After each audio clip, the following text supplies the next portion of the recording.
Welcome to MetaPod, the podcast where we discuss operational execs and organizations that make and move stuff, and our common headaches, digital transformation, the forever labor shortage, and doing more with less.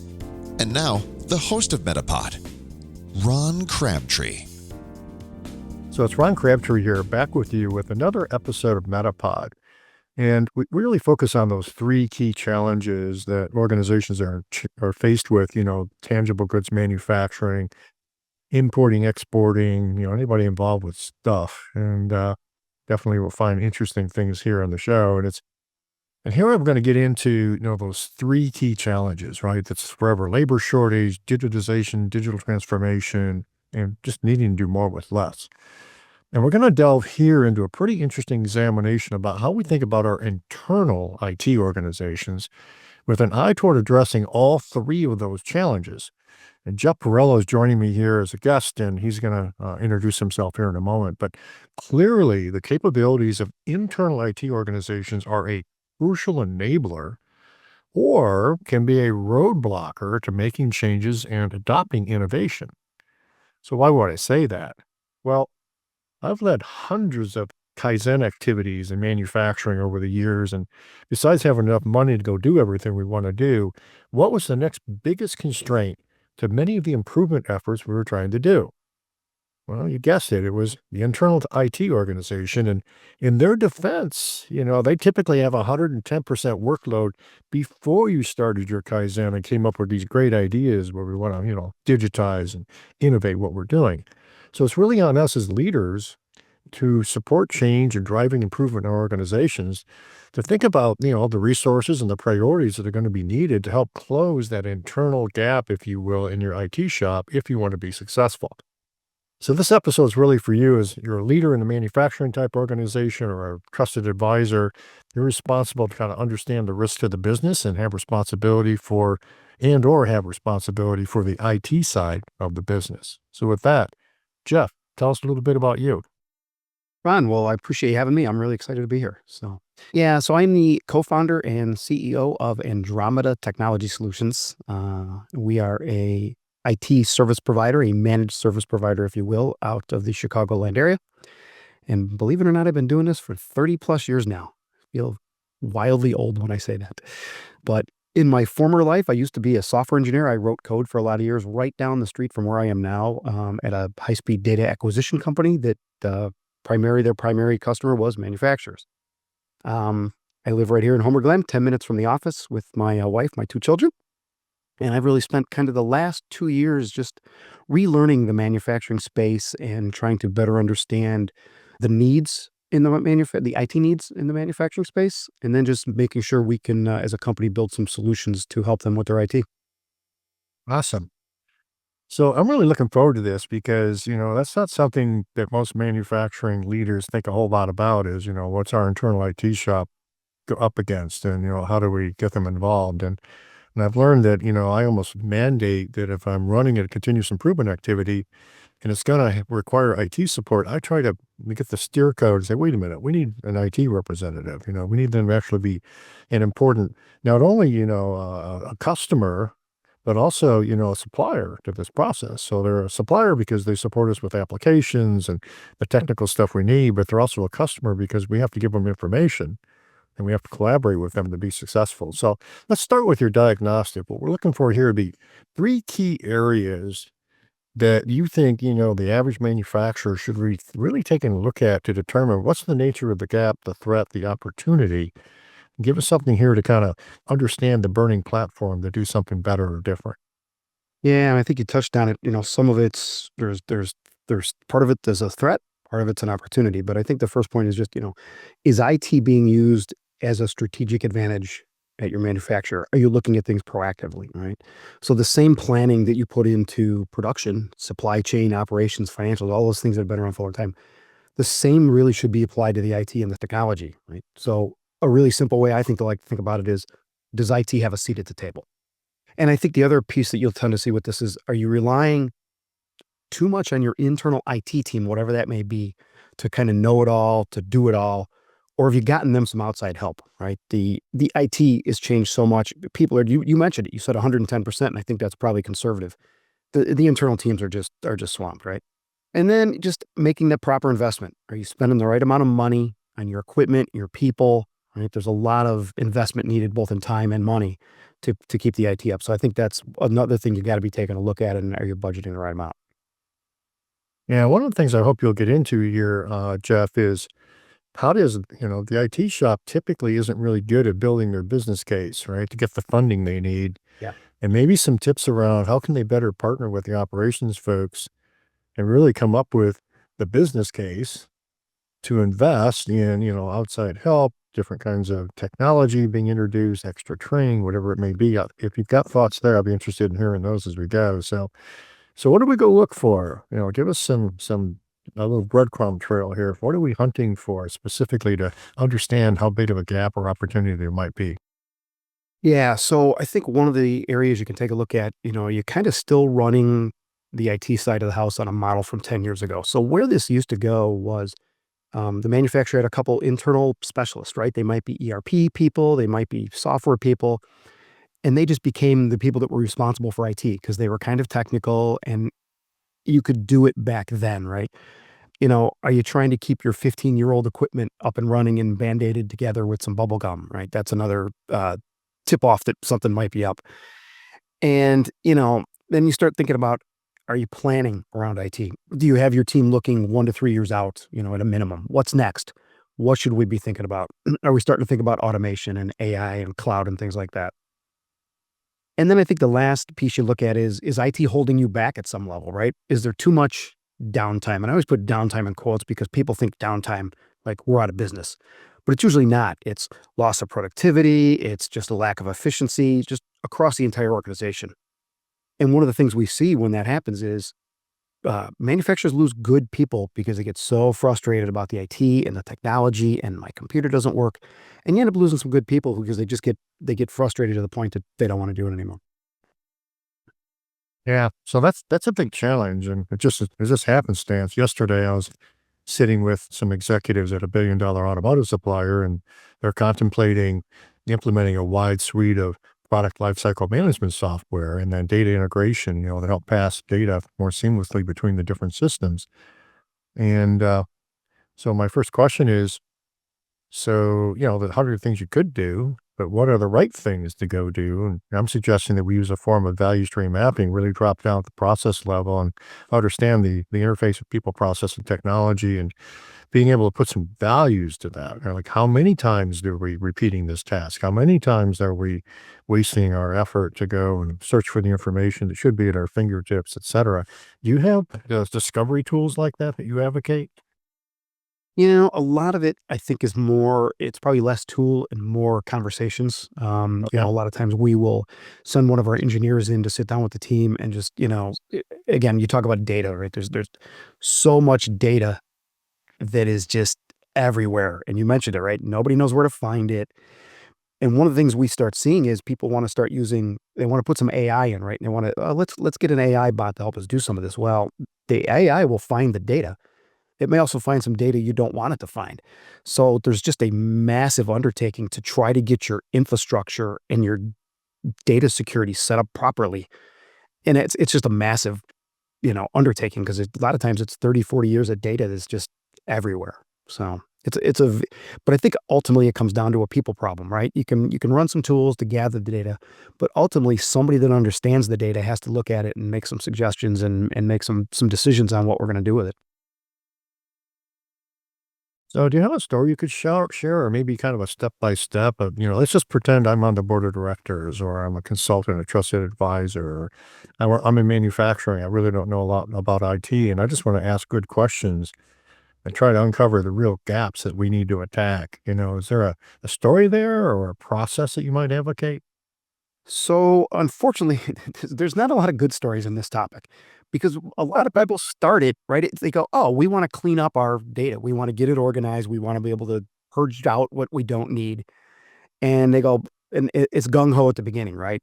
And I think part of it is because, again, they're looking to whether it's their internal IT team or an outsourced company like us, they think they can just kind of turn this over and they're going to figure it out. Well, that's not the reality of it.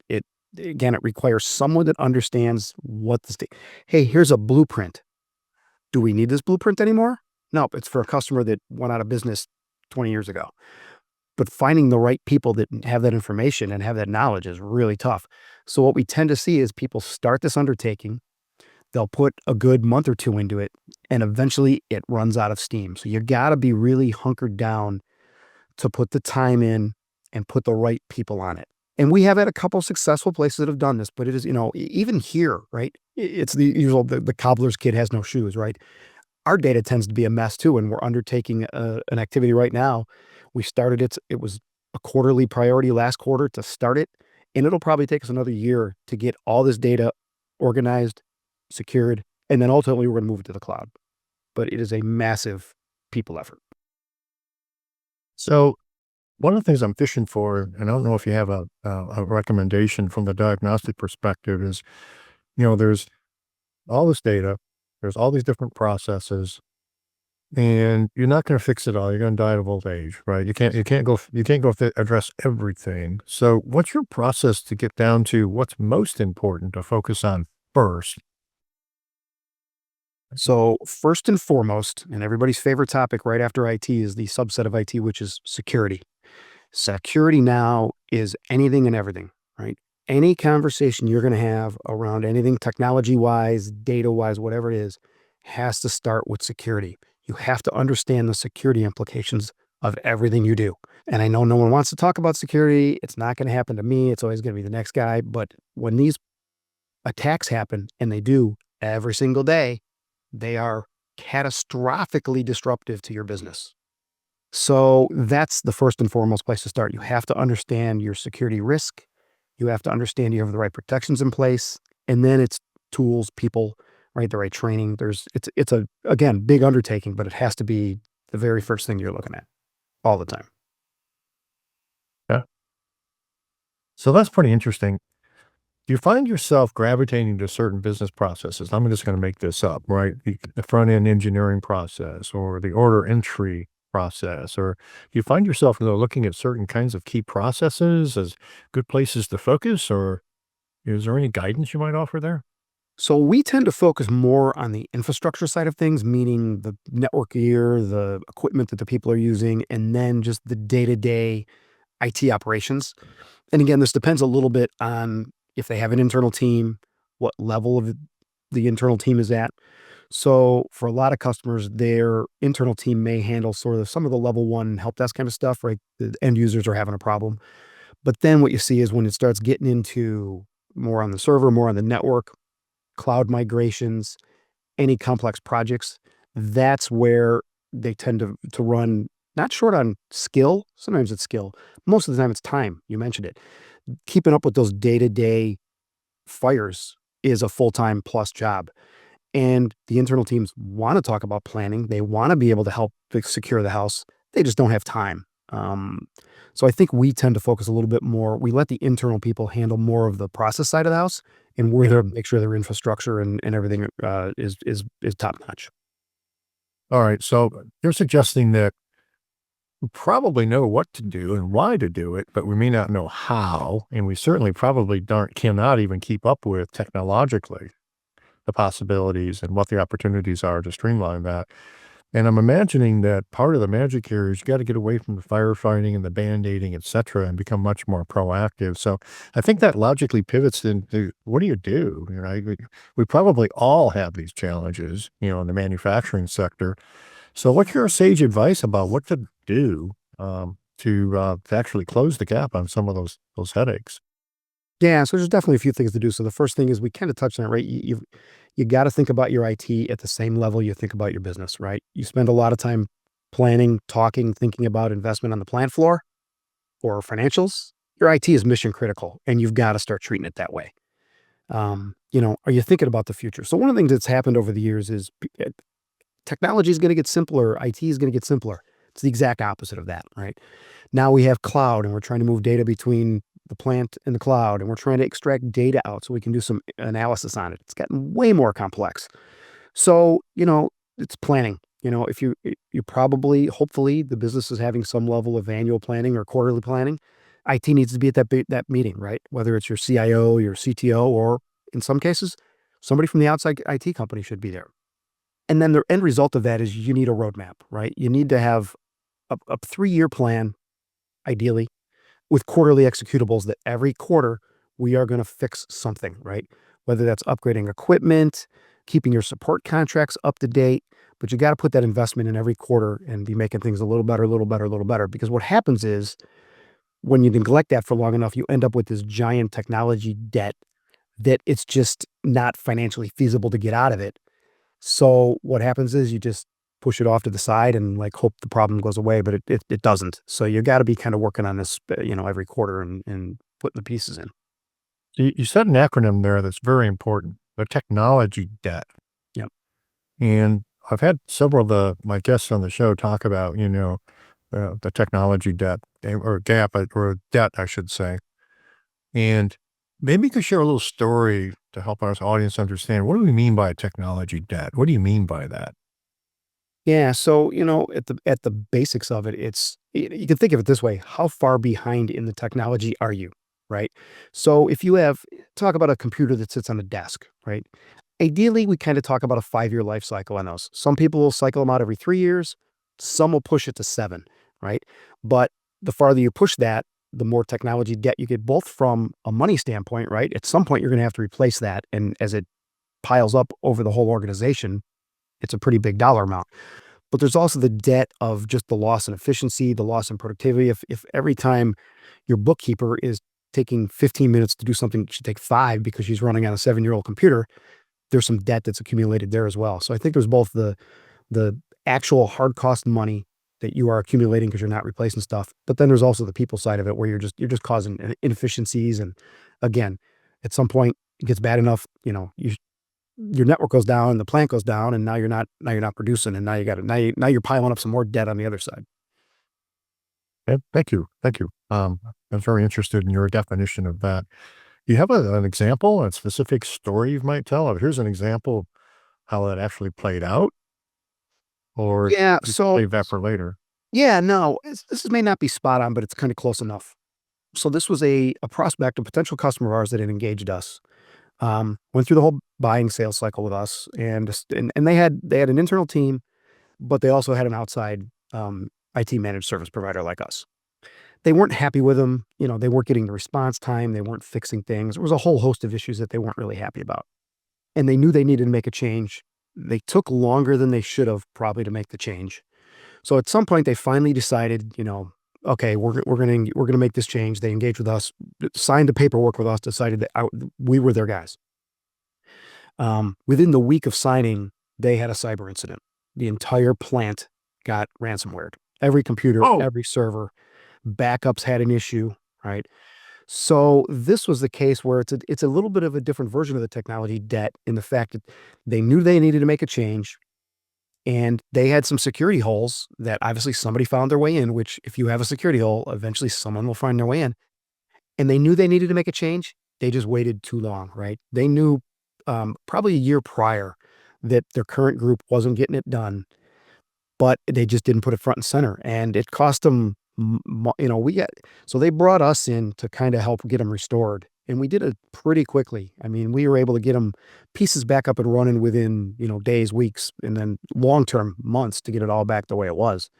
But they were down for, several weeks where they were not producing anything. And obviously that was very yikes. costly. Yikes. Yeah.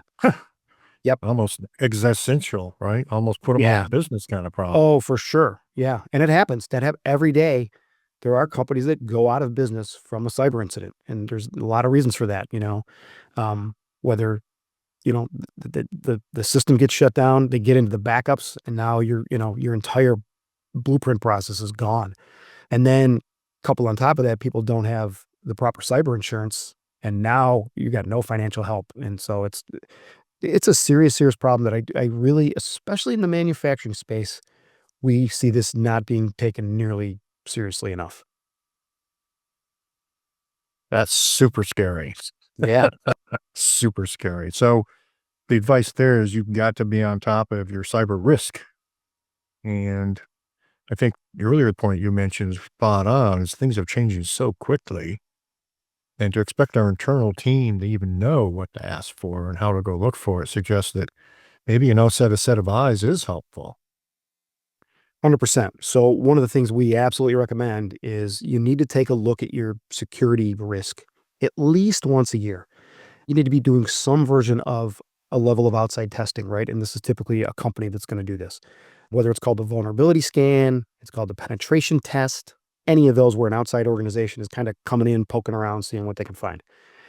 At the very, very least, we have an assessment that we have that people can take. Basically, you answer a set of questions and it comes back and immediately gives you the results. And it will actually give you some suggested blueprint items of what you could do next. And so we suggest at least do this, right? This is completely free. There's no obligation and you get the results back immediately. And you can do that at checkupblueprint.com. I would highly suggest at least do that. And I say at least, that is by far the bare minimum, right? You really So at that'd least, be checkup, like check up, all one word, yeah, all one word, Blueprint? checkupblueprint.com. blueprint.com.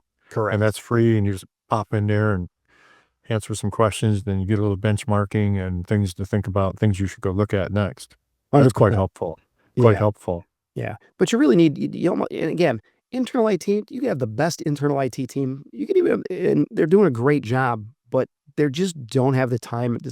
This has gotten to be a specialization all its own, right? Just the security side, the cloud side. It's just really, you can't keep up with the day to day and be forward looking with the same internal team. It's just too hard. Or you'd need so many people that it's just not financially feasible. Yeah, cool. So what else would you suggest we go do that we didn't talk about yet? Yeah. So if you don't, we'll start with the very basics. And again, if security is everybody's favorite topic, the next favorite topic is insurance. So we get to talk about insurance. You know, all of this stuff we're talking about security wise is meant to prevent the cyber attack, but sometimes those don't succeed. All right. It's because a lot of times we talk about, it's not if, it's when. So you need the backstop in there of a standalone cyber insurance policy done through somebody that understands cyber. And one of the first things they will do is the insurance company is going to give you a questionnaire that you have to fill out. Do you have multi-factor authentication on your key things? And you're going to answer these 40, 50 questions, whatever it is.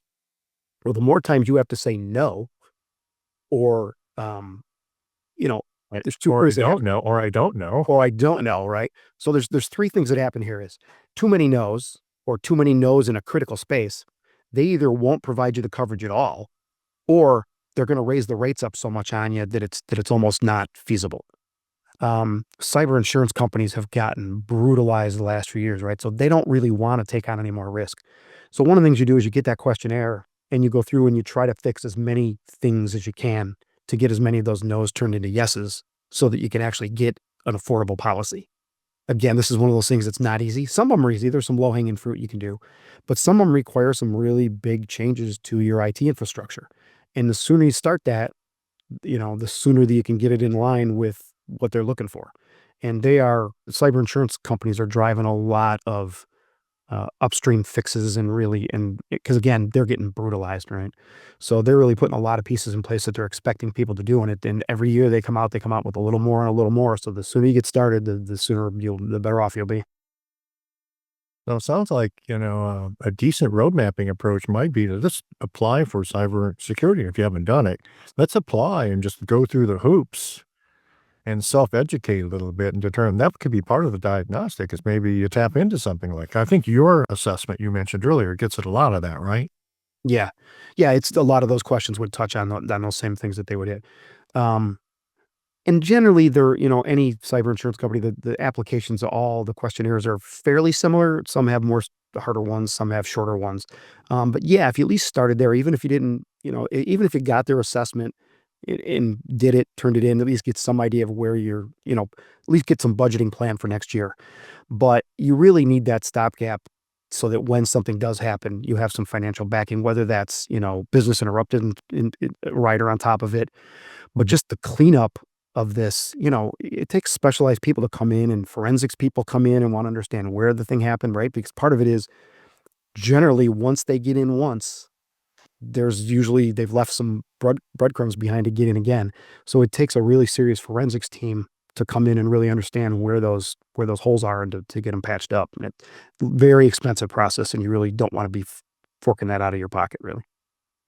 Interesting. Yeah, you kind of got my head spinning here a little bit about, implications of that and, the enterprise risk associated with this. Yeah. You also get involved with discussions around, how much our expectations for our vendors need to be. In other words, if we're contracting, for software or third-party services, how much can we be putting pressure on them to protect us on this cyber challenge? Yeah, this is again, now we're getting into the next level, right? Because this is the supply chain. You Everybody's interconnected these days, right?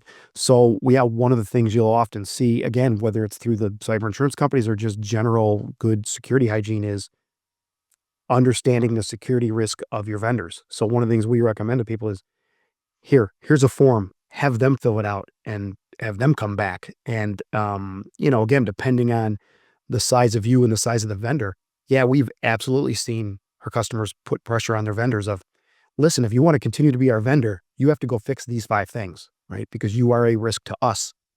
And that's, every business, every manufacturer in the world has this problem. And when you think about all the different companies and tools and software that you interact with, it's a long, deep list, and every one of those is a risk to your business. And it's just a whole nother layer of digging that you have to do once you get your own house in order. Yeah. So that makes a lot of sense. And then on the other side, you probably have customers you ship your products to.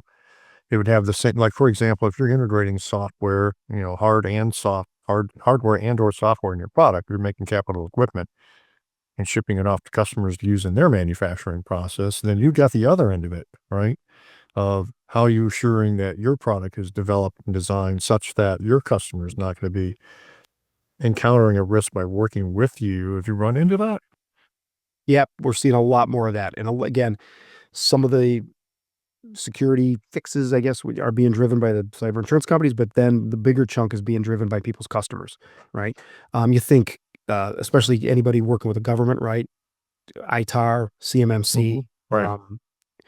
but even just general, even non-government entities are now pushing back on the customer. Same exact thing. It's the supply chain in reverse, right? You're a supplier to them, so they're coming asking you. So yeah, we've seen this with several. We've seen even a couple law firms that are doing business with some big, a really big corporation. They're making them, get their security and get their security in order. They're saying you need to be following a security framework in your company, and they're asking them to certify that. They're asking them to provide disaster recovery plans and just the whole gamut. And we're definitely seeing that coming to our customers from their customers. In your opinion, what are the best standards that, if you just want to learn more about, security standards, what would you advocate as being a couple we should be thinking about? Yeah, almost any standard you look at is better than nothing. But so in our company here, we are following NIST 800-171, which Okay. is a pretty good one. CSF is another one that's pretty common. Those are probably the P I would at least start with. Again, government entities that are going to go on the CMMC route, it's 800-171 plus a bunch. So really, if you get any framework that you can start with, there's probably 90% that's the same across all of them. And then, individual ones have 10% little differences. But the biggest thing is being adherent to some sort of security framework, no matter which one it is. Awesome. So from an advice perspective, anything else you want to offer? Recognize that your internal team is probably overwhelmed. And here's the reality of it, right? What employee ever wants to raise their hand and say, I can't do this. I don't have enough time, or I don't have the resources, or I don't have the money, right? It's deny, deny, deny, put your head down and just keep going. But so you've got to have some real honest conversations with them. And I think it starts with acknowledging that they're probably not succeeding at everything they need to be succeeding with. So, if you're not engaged with an outside firm, find the right company, bring them in. So one of the things we say is we are never to replace the internal IT team, right? We're there to make them look good. So there's a very big threat when you bring in an outside firm. People it's like you get a little territorial. So one of the things we've spent years on is building internal systems where we are not in competition with you. We're not trying to take your job. We're just here to help, right? And it goes back to one of our core purpose in our company is just we're here to help people succeed. We don't want to put anybody out of a job. But, so do bring in the outside help they need. If they're telling you they don't, they're probably maybe not being completely honest with you or with themselves. So give them that out. Start with hey, I know you're underwater. Let's get some help. All right. Well, Jeff, you've done a great job of, helping me understand, how important some of these things are and how easy it is to overlook that, in our quest to improve our supply chains and, deploy improvements in manufacturing and what have you. But, and it's always, just unending of the internal IT shop is always overwhelmed, right? If we give them one more thing to do, that's not a happy face. So you're able to help them navigate through that. So there's the technical debt, which we're paying the price for. So that's one big challenge. And then you've got the cyber risk side of it. And then there's, the whole loss of efficiency is a huge thing because if we're consuming 10-20% of our workforce's time just to deal with antiquated technology, hello. Hmm. Yeah. If we got to free up people because we can't hire anybody, we've got to enhance the technology to help us, deal with the forever labor shortage problem. So I thought you Yeah. did a great job of helping me wrap my head around that from more of the infrastructure view as opposed to the software solution view, if you know what I mean. Yeah. And I think the other point I should probably make around is again, it went back to the story I told, but maybe a lot of manufacturers are engaged with an outside firm. If they're not doing an amazing job, this is the space where good enough isn't always good enough. So, and people are it's like change, right? People hate change. Change is hard. Um, don't settle for a less than amazing experience with an outside IT firm. We've been doing this 30 years. We have it down to a science of getting you changed out. We do 90% of the work, right? People think, it's going to be a major lift. And yeah, there's a little disruption here for a month or so, but we've gotten pretty good. And it's not just us, right? There's great IT firms out there. Just don't settle for just okay, right? Because it's costing you more than you think it is and could be costing you a lot more if you have an incident. So, take the time, get somebody that fits you well and let them help. Well, this has been great. So if people want to get in touch with you, pick your brain, ask about that assessment, these different standards they should be thinking about, how do they get in touch with you? LinkedIn is a great place. Matter of fact, you can get to the assessment right from my LinkedIn. So Jeff Borello on LinkedIn, Andromeda Technology Solutions. If you want to visit just on the web and look around there, it's andromeda-tech-solutions.com. All right. Awesome. Well, if that's a wrap, for those of you who are listening in here, be sure to like the podcast, be sure to repost it, make it available to others. We want to make sure people are getting the benefit of this. I'm not charging people to be part of this podcast. It's not part of, something we use to make money. It's really intended to help people make a difference in their jobs, in their businesses, the success of what they're doing. So be sure to, add us to your like list. So thanks, Jeff. Ron, thanks for having me. It was great. Thank you for joining MetaPod. For requests on topics or to ask questions, you can connect with Ron Crabtree 3 ways: via email at metapod@metaexperts.com, via LinkedIn, or by calling him directly at 734-425-1455, extension 103. Lastly, if you love the show, please consider leaving a 5-star review on your favorite podcast app. We truly appreciate all your support.